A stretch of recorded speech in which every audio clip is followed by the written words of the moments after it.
Today, if you dare to have a truly open mind, I will prove to you the incredible racist hypocrisy of Israel and world Zionism, and I'll show you exactly how they're able to get away with it all. Recently, Israel had mass demonstrations and bloody race riots against African refugees. Raging Zionist mobs have committed violent assaults, firebombing, and other attacks against refugees and their families. Not only were Africans attacked, but also Jews were attacked who dared to rent to them, school them, or hire them. The Guardian newspaper quotes an immigrant support organization. "We've had phone calls, people cursing and saying, 'We hope you'll be raped and we're coming to burn you.'" Now, how did Israeli Prime Minister Benjamin Netanyahu respond to the riots and the violence? Did he demand punishment for the bombers and the rioters? Well, here's the headline of the Zionist-owned New York Times after the riots and firebombing attacks. Quote, "Israeli leader pledges hard line on migrants." Now, after these riots and beatings and firebombings, and mind you, they were Jewish, not African, Israel passed the toughest law against illegal immigration in the Western world. Africans, or Palestinians, without papers, now get a punishment of 3 years in prison and then forced deportation. Israeli leaders boast of building the world's largest prison to lock them away. In doing all this, Israel is violating treaties on refugees with European nations, treaties that Israel itself had demanded and signed. You see, the Zionists intended the treaties only for European nations, and they never thought that these treaties would come back to bite them. Well, for more on the Israeli violation, we're joined by Alfred Lambermont-Weber, human rights and international lawyer. First of all, the mass arrests and subsequent deportations without any determination of the asylum status does violate obligations under the Refugee Convention, doesn't it? This is actually a very serious violation of the Refugee Convention by Israel. But like Dr. Frankenstein and his monster, the creationists turned on this sick doctor. Israel, which is not far from black African nations, has become a refugee target. The total number of refugees is small, only about 60,000. That's microscopic compared to the tens of millions who have poured into Europe and America. The controlled media has suppressed the fact. Out of 4,600 refugee applications last year, Israel accepted a grand total of 1. This while Europe, America, and other Western nations have let in millions, and Jewish groups like the American Hebrew Immigrant Society are demanding millions more. Hypocritically, all over the world, it's the same story as Zionist organizations that support Israel as a state dedicated only to Jews support massive immigration into non-Jewish countries in which they live. Here is a short clip from an Israeli TV news channel celebrating a dedicated Zionist, Barbara Spector, who made Aliyah in Israel, but is now in Europe, where she promotes mass non-European immigration into Sweden and boasts of the Jewish role in mass immigration. Societies that they once were in the last century. Jews are going to be at the center of that. It's a huge transformation for Europe to make. They are now going into a multicultural mode, and Jews will be resented because of our leading role.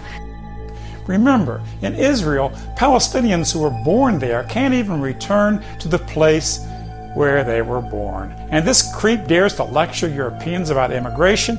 In fact, the mass immigration of Zionist hypocrites like Barbara Spector into another people's land against their will. That's what's put the Palestinians in the horrific position they're now in. In the 1930s and 40s, mass rallies of Palestinians opposed the Jewish immigration into Palestine. If only more would have understood the danger before it was too late. Now listen to the shocking words of Israel's Interior Minister, Eli Yishai.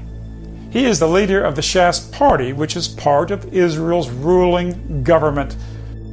Reuters reports that Israel's Interior Minister stated that the Muslim and Christian immigrants, quote, think the country doesn't belong to us, the white man. You heard that right. Of course, the truth is that Yeshai and his own Shas party, founded by Rabbi Ovadia Yosef, the former head Sephardic rabbi of Israel, have deep anti-Christian and anti-European hatreds. Yeshai was simply drawing a racial distinction between Jews, who are mostly lighter-skinned, in comparison with dark Africans. But Yeshai and Yosef, they don't really like Europeans either, and they believe all Europeans and every other people on earth of non-Jewish descent are inferior to Jews. Here's a direct quote of Rabbi Yosef from the Jerusalem Post. The sole purpose of non-Jews is to serve Jews. Goyim were born only to serve us. They have no place in the world, only to serve the people of Israel. Why are Gentiles needed? They will work, they will plow, they will sow, they will reap. We will sit like an effendi and eat. That is why Gentiles were created. Joseph went on to say that people not of Jewish blood are like animals, specifically like a donkey meant to serve its Jewish master. So Yeshai's use of the term white man does not mean that he views Europeans as brothers, but actually, along with the rest of the Gentiles of the world, he views Europeans as inferior beings. For instance, the Shas party has been instrumental in the Israeli law that forbids the marriage of a Jew to a European or any non-Jew. And that law is about race, not religion, for an atheist, non-religious Jew can marry a religious Jew, but a European or African or Asian atheist cannot. If you are a Gentile, whether European or Asian or African, isn't it nice to hear that your only purpose on earth and that of your parents and your children is to be slaves to these lovely people? I know decent Jewish men and women who are ashamed that such an evil man has been Israel's chief Sephardic rabbi and has such a huge influence on politics in Israel. Of course, the real issue here is the silence of the major Western media and politicians on Yeshai's statement that immigrants must understand that Israel belongs to the, quote, white man. Now, can you imagine the bloody outrage in the media and among political leaders if Prime Minister David Cameron of Britain said that immigrants must accept that the UK belongs to the white man? Or how about Barack Obama? Now that would be something, wouldn't it? Imagine Barack saying to the Mexicans, "Sorry, bros, America belongs to the white man, so get the hell out of here." Or what if Angela Merkel tomorrow said that Germany belongs only to Aryans? My God, can you imagine?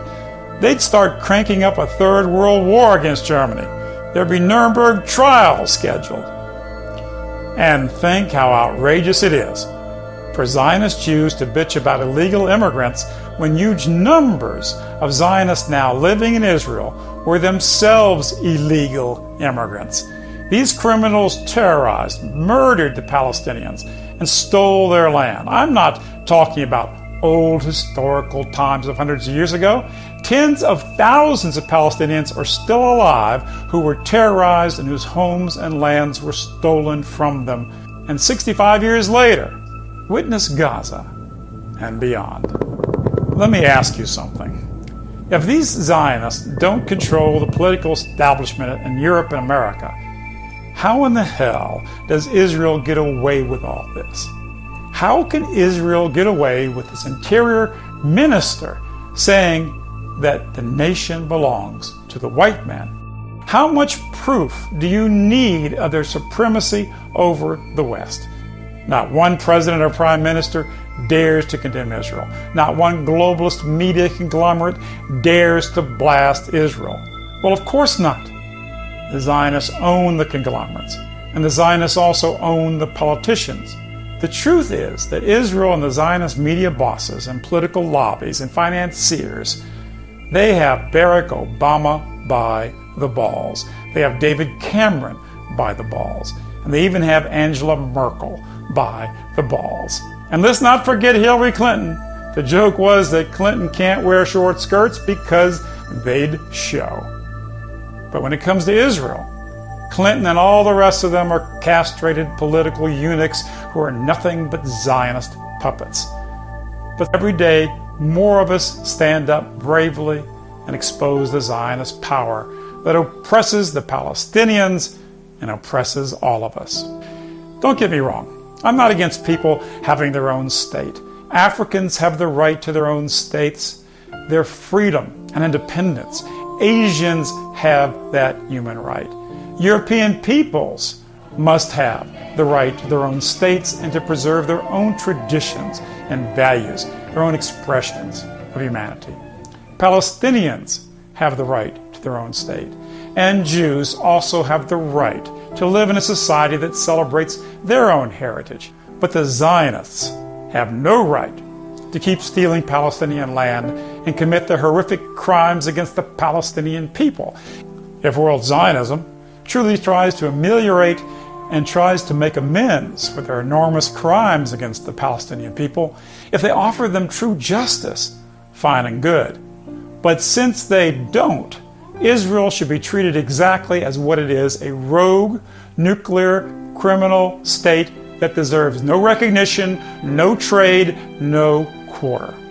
As shown by the silence of the political establishment and media on the horrific crimes of Israel, it is not just Palestine that's occupied. It is London and Paris and New York and Sydney. The Zionist globalists are not just destroying the heritage and independence and freedom of the Palestinians, but they're doing the same thing to the Europeans and to all people.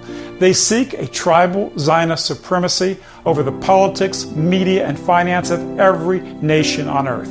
They have the naked power to do what they do, but they don't have the moral right to do it. They don't have the right to steal trillions with the Federal Reserve Bank and the World Bank and the IMF and the biggest Zionist predator bank in the world, Goldman Sachs.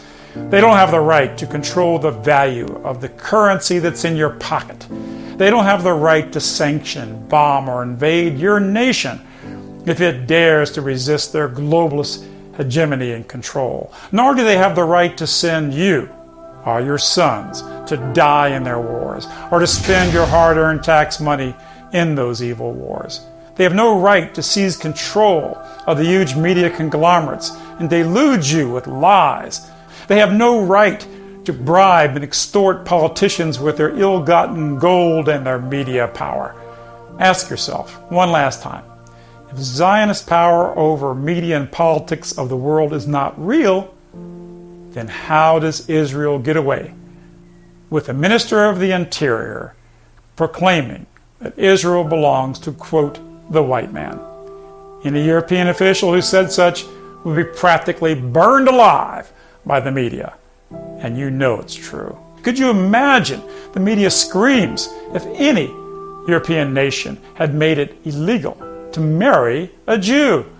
So why is there no media outrage that Israel makes it illegal to marry a Gentile? How does Israel get away with all this? It's because they own the politics, the media, and the financial establishment of the West. But they don't own me. And I pray to God that they don't own you. And now that you know the truth, you have a choice. You can stand up with courage and look into your children's eyes with pride and honor. You can stand up for their future and their freedom, for peace, for beauty, for justice, for independence, for human diversity, and for human freedom. I made this video for you because I believe in the human spirit. I believe in you. Think back to the heroes of the past. Their blood is in you. Reach down deep in your soul. Your courage can change the world. Turn away from the darkness and turn to the light. Give your life to goodness and justice and beauty and gain a life of meaning, a life which you have only dreamed of. The world is waiting for you. Your children, even your unborn children, wait for your courage. The time is now.